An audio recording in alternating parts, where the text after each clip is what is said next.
Okay, so I was a meth addict. All right. Yes, I have did like all the fucking drugs. I did the heroin and I did the fen. It wasn't my thing. Was a meth addict. I like the uppers and I love the Xanaxes. Okay. But with that being said, I did OD a lot because like, meth addicts don't OD. Like fentanyl and heroin and opiate addicts OD on a regular basis. That's why they got Norcans. But meth addicts don't OD. You might overamp, go to sleep, whatever. You don't die on meth. You just fuck your life up. All right. You might get high blood pressure, something like that. But anyway, so let's talk about the time that my ass did OD.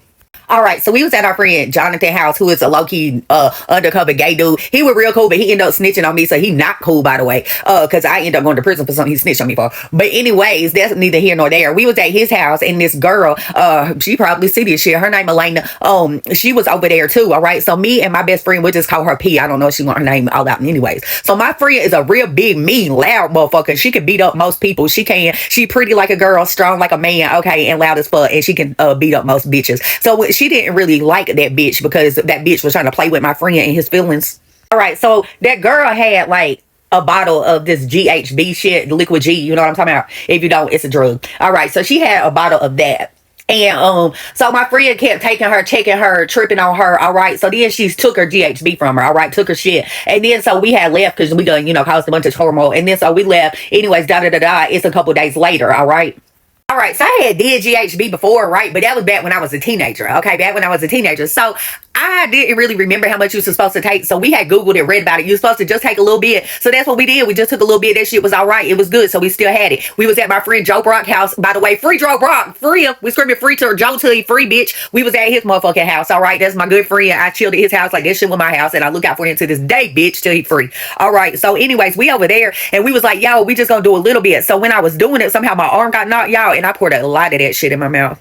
So at first I was high as fuck. This shit was a new high. I was running around the house. I'm so fucked up. I'm so fucked up. All right. So the last thing I motherfucking remember was going out on the back porch and telling my friend Joe how fucked up I was. I remember pouring motherfucking sweat. I was pouring motherfucking sweat, bitch. All right. Then I woke up in the motherfucking hospital with tubes down my motherfucking throat, bitch. All right, so my friend P had Googled what happens if you take too much liquid G, and it say do not let the person go to sleep. That's what it said. So her mama had called her, and so she was on the phone with her mama, and I went somewhere and I passed it out. All right, so when my friend Joe, girlfriend Jessica, see me, she said that she knew that I need to go to the hospital because I was pouring sweat. I just looked like I was about to die, bitch. So she was like, you might want to take her to the hospital. So they had to leave because it's a hot shit going in that house, and nobody want to go to jail, because my dumb ass came up there and OD. All right, so they had to leave. So my friend P done called 911. All right, got my friend Harley to come pick her up so she could go to the hospital too. All right, and they called my mama, and everybody went down to the hospital where the fuck I was.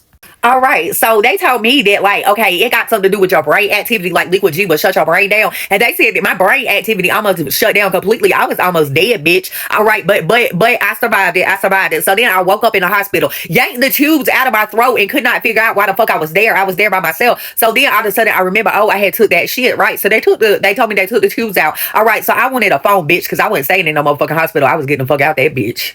I didn't have no phones or no phone number, so I got them to give me the phone, and I kept calling my voicemail. I got my friend Harley number, and I told him to come pick me up. I told them hospital people I was leaving. They tried to get me not to leave. They wanted me to go get some help and this, and that. And I'm like, what the fuck ever. I'm leaving. They had no bounds to be able to force me to stay. All right, they had cut my clothes off of me, so I had to leave in a hospital gown. And instead of going home, y'all, I just went out and got high more. Anyways, but I was with my good friend, and he did take care of me and look out for me. So then I want y'all to know that my mama kept sending me pictures of me in a hospital with tubes down my throat over and over again. I was just so mad about that, but really she was just worried because my ass was out still getting high. Left the hospital, but I mean, I wasn't on liquid G. I was on meth. That's what I kept telling myself. So of course I wasn't gonna die anyway. So my ass ended up in prison, and here I am today, bitch, because we do recover.